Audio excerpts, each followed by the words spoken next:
press conference. My name is Anna Cozy. I am the press secretary. And now I would like to introduce our youth governor, Colin Black.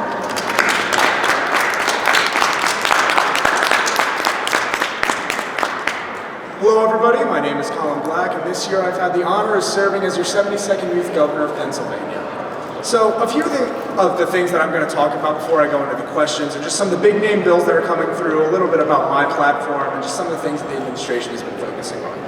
So a little about my platform. This year we have put a major focus on green energy, as well as equality in the workplace and all throughout the citizenship of the Commonwealth. But the one thing that I think is kind of confusing people about some of the bills that we've been speaking pro or con on in terms of green energy is just because it's a green bill doesn't mean we support it. I believe that there's a very, very good way to go about instituting green energy and sometimes a not so good way.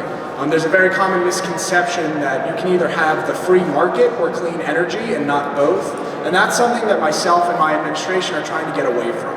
The fact is, there is a happy medium. There is a compromise that we are trying to find, and we are very happy to be supporting a lot of the bills that are going and finding that medium, as opposed to the ones that are going too far in one direction as opposed to the other. Another thing that we're focusing on is equality in the workplace. Wages are something that's been coming up a lot this year, so that's something that I've been sending out many of my secretaries to speak on. There have been a lot of gun control bills this year. I know that's a very near and dear topic to many of us, so I would just like to remind everybody, I hope that all of you are remaining respectful in your discourse, and you are realizing that there are variation in opinion, and that we can stay that way. Some of the big name bills that are coming up that I have sent my administration on, Blue House Bill number 604, which states that prisoners can only spend 8 hours in solitary confinement. I personally, myself and my administration, have stated that we do not support this bill, mainly because we do not believe that only 8 hours in solitary confinement fully gets across the punishment that these prisons are putting on their prisoners.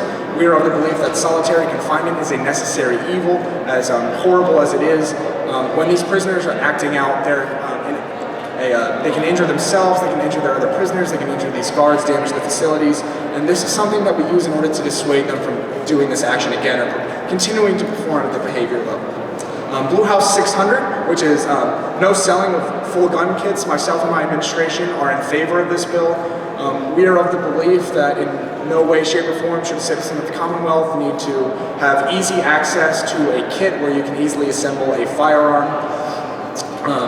Blue House Bill 630, 16-year-olds are allowed to vote in school board elections. My administration is heavily in favor of this. We believe that at 16 is the age that you should be starting to pay attention to your local governments, as well as to start to be active in the larger governments. And at 16 years old, you are the ones that are noticing the effects that the school board has on yourselves, as well as Gold Senate Bill 454, increasing tax rates at oil and drilling companies and putting it into schools.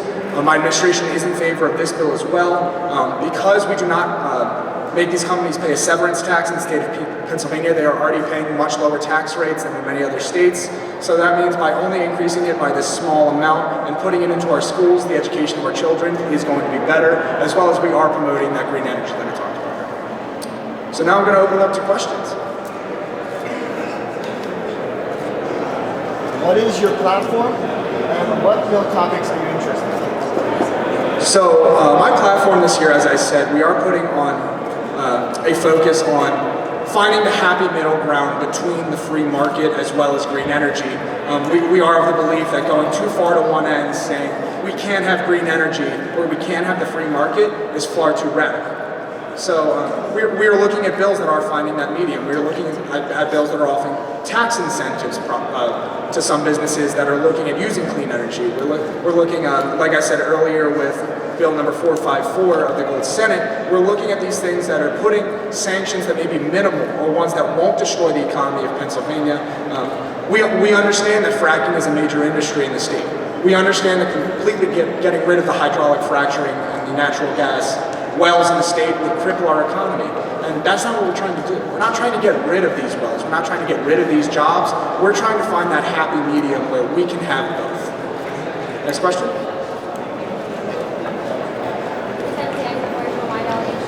How do you plan on using administration to its fullest potential? So I plan on using the administration to its fullest potential by acknowledging that everybody comes from a different background. And that's part of the reason that I have assembled such a diverse administration is We are a democracy, not a dictatorship. It is not my job to tell them to go somewhere and say something. 9 times out of 10, if you come up to the administration room in room 401, you will see that we are having discourse. We are not always agreeing with each other, and that's what makes us strong. Our strength isn't in the fact that we all agree with each other, it's in the fact that we don't. And that's the beauty of American democracy, is you don't need to agree with each other. That's why I believe that we are one of the greatest states in the world, or one of the greatest countries in the world, is because it's okay to disagree with people. So that's why the administration is so strong, is because we disagree, we talk it out, and then we come to a compromise. Next question. Hello, Jordan Wyatt, East Shore Y. I have a question concerning the blue House Bill of 338, stating a bill or a proposal of reforming the standardized testing. It's called Standardized Testing Reform Act. It states we should remove all multiple choice questions and take it into short answer questions. So I want to ask you that. What is your administration's stance on this bill, suggesting that standardized tests should remove all multiple choice questions and replace them with short answer questions that are relevant to the school curriculum? Absolutely. So the bill in regard to changing all standardized multiple choice questions into essay questions, we agree with the intent completely. The administration is of the firm belief that the Common Core is not necessarily always the best thing for our students, and we do agree that reform is something that should be happening. However, we do not believe that this is the correct way to go about it. The fact of the matter is, with the number of public schools and public school students in the state of Pennsylvania, if we made every single one take an essay, multiple essay questions for every single standardized test, and then are making staff all around the state grade these things, the return times for getting your actual grade on these tests, we believe, would just be far too great in order to change your studying habits, in order to realize whether or not you know that, all these topics before you move on to the next segment of your curriculum. So we agree with the intent. We believe that the Common Core should be altered in some way, shape, or form. However, we have a little bit of trepidation going into that bill, specifically because we're worried about the time feasibility. We agree that essays are a great way to understand your student, especially if you have a communication with that student, you understand the writing habits, you understand what they're trying to say.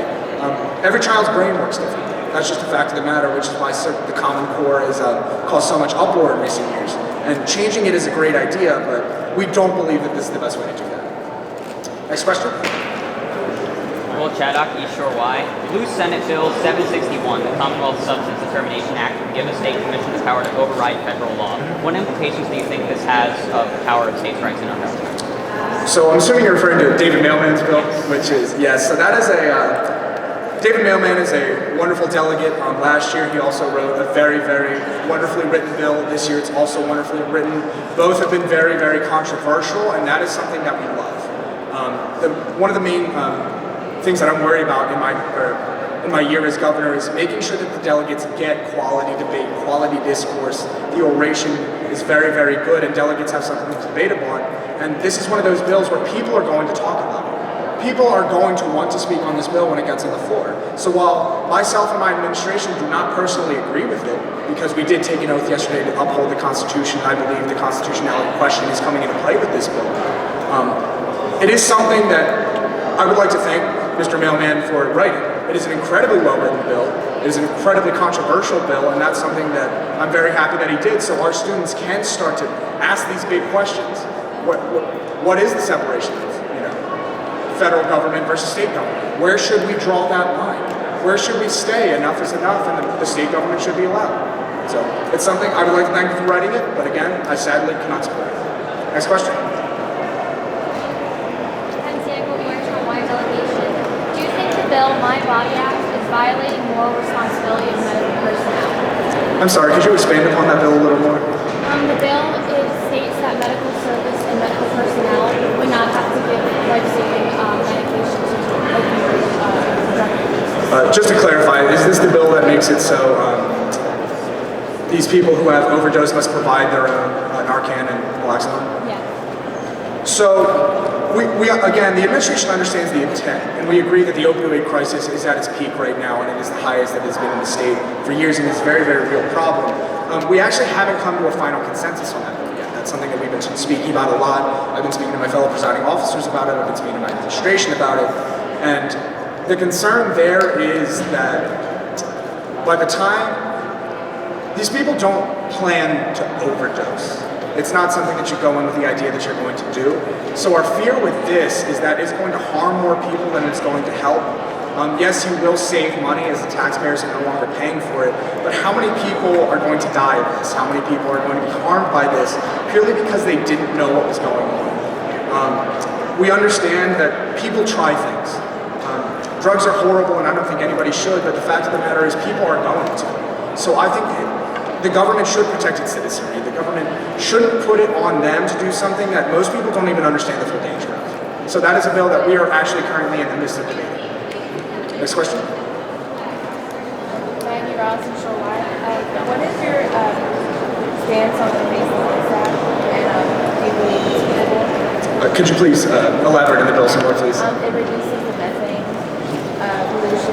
Is this Lynn Dang's bill? Yes. So this was actually something that we spent more time yesterday on than any other bill debating, just because our main concern was the cost aspect of it. We were throwing around some numbers, 10% of the $250,000 machine. The government is paying a subsidy of $25,000 per farmer that will apply for this subsidy.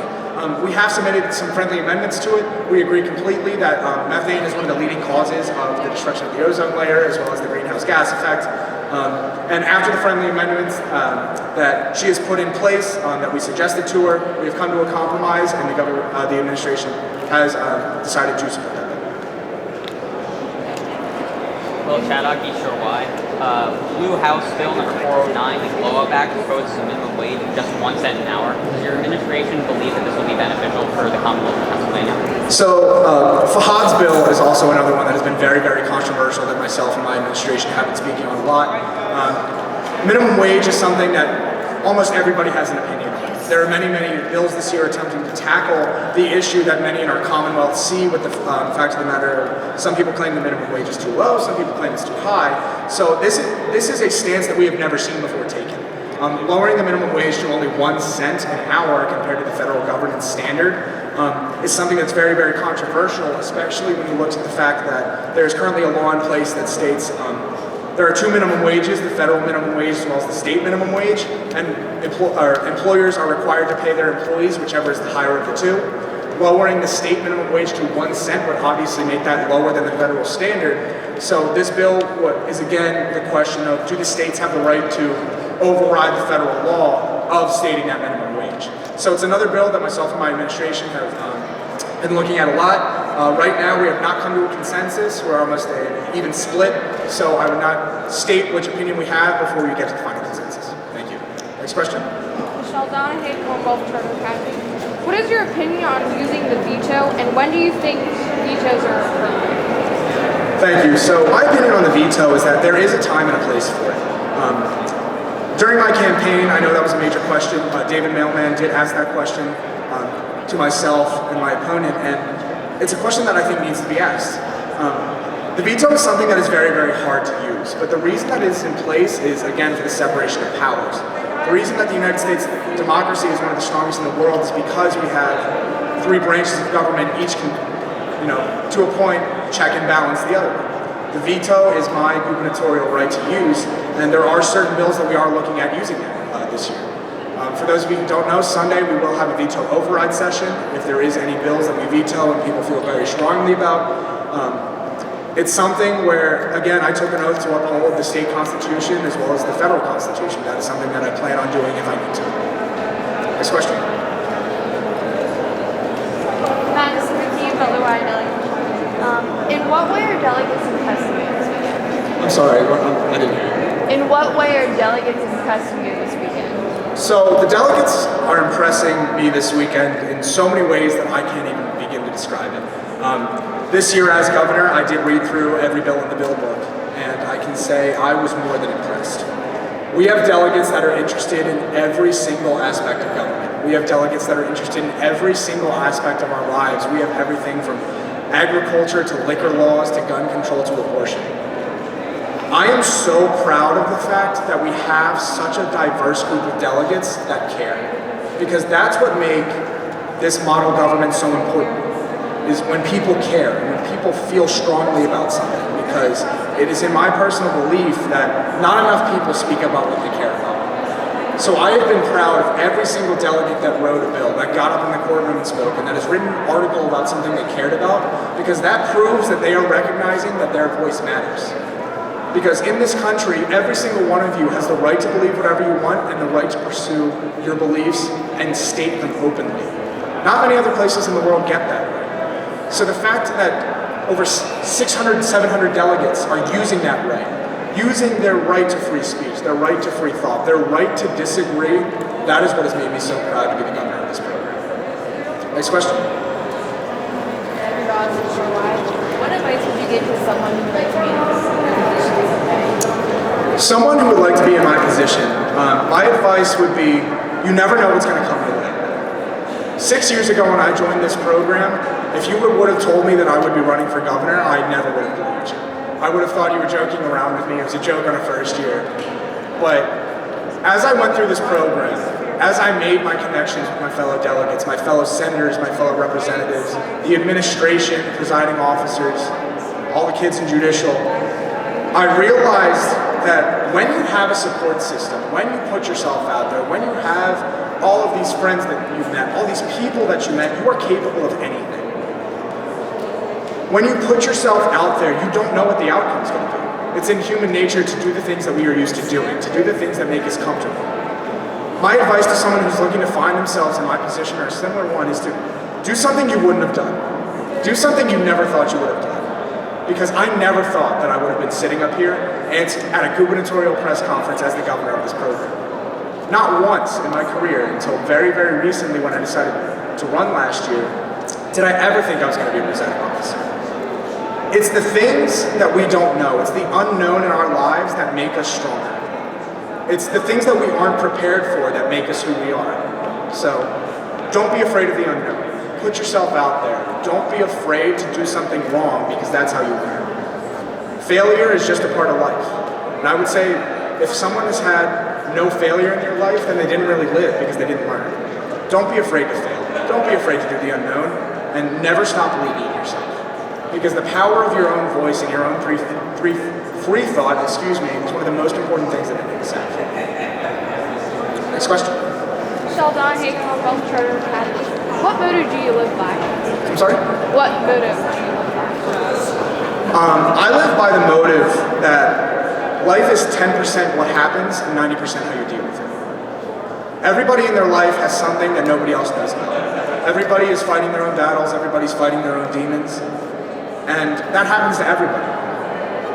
Everybody lives different lives, everybody deals with things differently, but no matter what happens in your life, if you find a productive way to deal with it, if you find a way to come out on top, when you get knocked down, you get back up again, and you realize what you did, and you make yourself stronger, that's what makes us stronger as people. That's what makes us stronger as humans is, like I said, things go wrong.